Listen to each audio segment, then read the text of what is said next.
Welcome to a brand new episode of Pixels and Sand. I'm Brandon Herjavec, the host of this show, as well as the VP of Product Operations Strategy here at PlaySpace. Today, our very special guest is Dr. Rachel Altvater. She's a trauma-informed talk and play therapy for children, adolescents, adults, and families at Creative Psychological Health Services. While she draws upon a variety of therapeutic approaches and interventions tailored to meet the needs of each individual, her primary approach to therapy is very client and human-centric.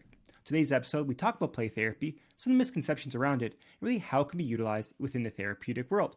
Hopefully you enjoy this episode, learn a bit more about play therapy, some of the misconceptions that can be demystified, as well as learn a bit more about PlaySpace and the work we're doing here.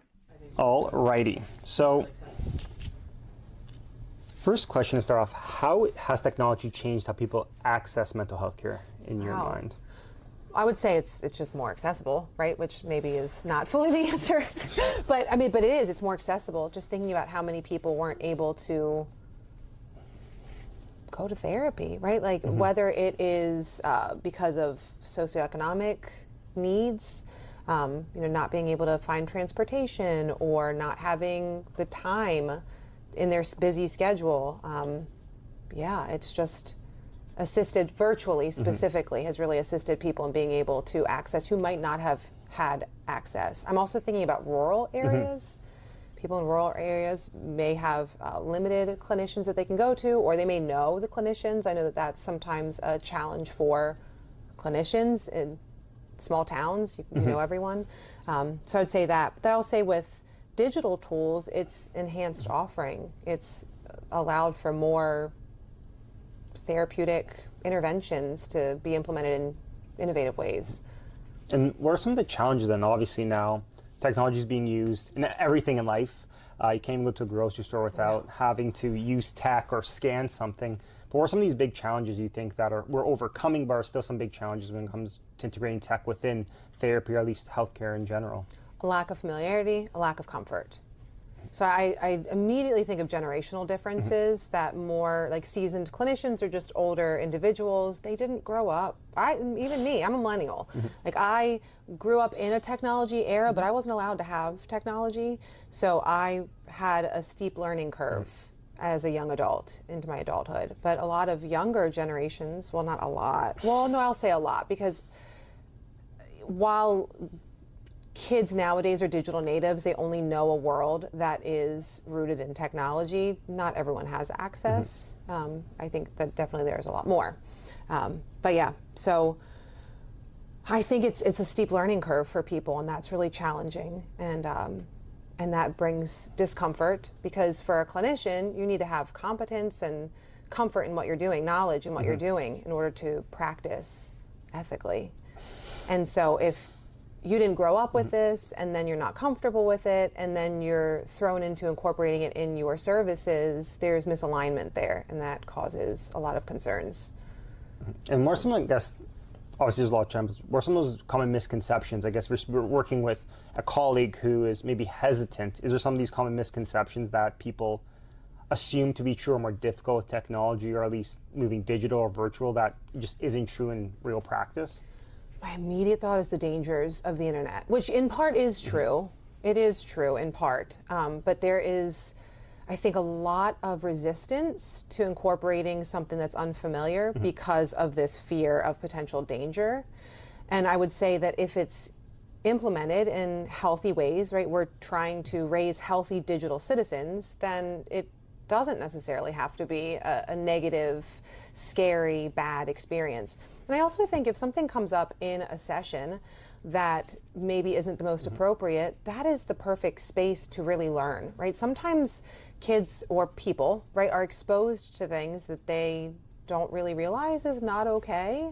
And so they just operate in what they've learned. And so being able to pause and reflect and learn more about some of the things that they're coming across that might not be age appropriate or might not be the safest, then it just helps them become healthy digital citizens with the support of like a clinician or a parent or someone who's able to guide them in healthy directions. And one of the big things obviously is, we're talking about children, young adults, well, everyone's kind of went digital. Big thing always comes is obviously accessibility, but everyone has really a different interpretation of what that means. So in your practice and kind of what you've seen, what does accessible therapy really mean to you? I think it's aligning with something that aligns with the person. I don't know the best way to say that, but being able to access something that you feel connected to, right? Like, yeah, I think that the default really is exactly what I said at the start of, like, you can access people from different locations, but like really sitting in that question, I think it's a child, a person, right? I say child because I default to like, I work with children, but it really is anybody. Feeling seen, being able to access something that feels aligned with them. Like, again, I don't know a different way to say that, but I think about how many times kids and teens feel misunderstood.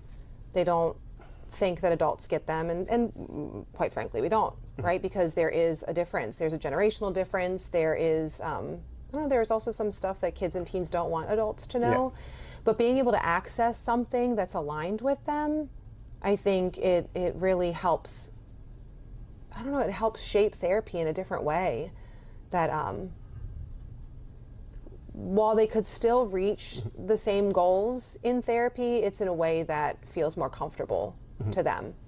I remember when COVID happened, everyone went digital. That was the big thing, was people being able to feel more comfortable, whether it be to take a call in the car or at home where it's a safe space, where a lot of times for certain individuals, especially when I was working with children before, they didn't like going to a scary doctor's office. It took them many sessions to feel like they could open up, where being able to control that environment as much as you can as a layer of accessibility overall. Obviously, everything is, moves fast. We have a lot of talks about AI and everything, AI, recipe makers, but the future is pretty exciting, although it can be scary. What is something that excites you over the next 5 years in this space, or in, not in the perfect world, but in the world of what's something that's really exciting in the next 5-10 years you think you'll be seeing in practices, or at least in mental health and healthcare in general? I'm hoping for more incorporation of digital technologies, so increased comfort. The first thing I thought of, though, was innovation. I'm excited about innovation. I think it's up to us all to help guide the next generation of people.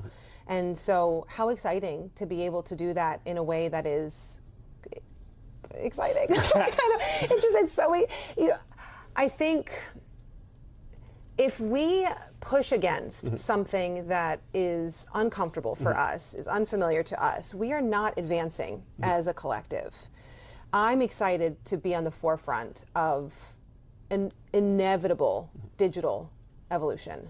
I mean, we already are in a digital evolution, right? But like an ongoing digital evolution. I'm excited about that. I'm excited to see what happens and for us to shape it in healthy ways for people. So that is really what I'm excited about for my involvement specifically, but as a whole, just more people jumping on board and really seeing the merit of it. And kind of last question here, that's always a fun and big one. We always talk about generational differences, and kids are always different. Every generation says, when I was a kid it was so much different, but it's always consistent.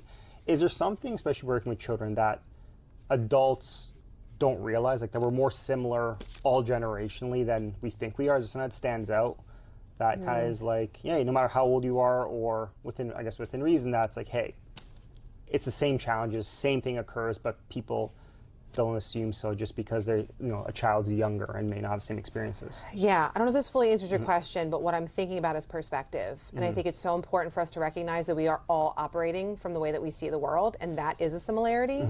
And to be aware of the context in which a child is existing and which you are existing, and to not place your perspective onto somebody else, right? Just because it's something that you feel is true and right, and or like, what do you have to worry about, right? Like, I have to worry about all these awful things in the life, mortgages, right? No, for real. Like, what do you have to worry about? Like, it's just insert whatever. It minimizes, right? And so I think that really recognizing where kids are, and this is, I think, a little bit of a step away from the question, but if we meet kids where they are, it's healing for them, right? It just really helping them feel seen, heard, and understood, and validated in where they are. Like, sure, they're in a different place, but they only know what they know with where they are right now. And then they're going to face the next challenge when they get to the next stage and the next stage and the next stage. Being invalidated along the way, it really creates a lot of pain and disconnect between us. So recognizing that we all are operating from our understanding and it's going to vary, I think hopefully that'll help bridge a little bit more of the divide and misunderstanding. I was at a PhD talk or research talk, and someone was saying they don't believe in hindsight's 20/20 because by the time something happens, you're a different person. Wow. So you can't, when you look back, you're like, it's useless because when I was that person back then would have thought differently. So in the moment it made sense, but now with these new, I'm a different person now. It was a very theoretical PhD paper, but it was like, oh, this is, I don't know what it really means, but it's at least, it's an interesting thing to think about. I'm feeling it, it's something. And then they start talking about fractals and math and science, but and then we're like, okay, I'm a little out there. But I think it's like that, you were saying that idea is that you have to realize everything you believe and view is in the context of today. Yeah. So, a year from now could be different. And I think one thing when we look back when we were younger, you can't think about what you didn't know when you were a kid. And it's hard to even think about what you thought about when you were a kid because you're viewing it from your lens today. Yes. That's so great. But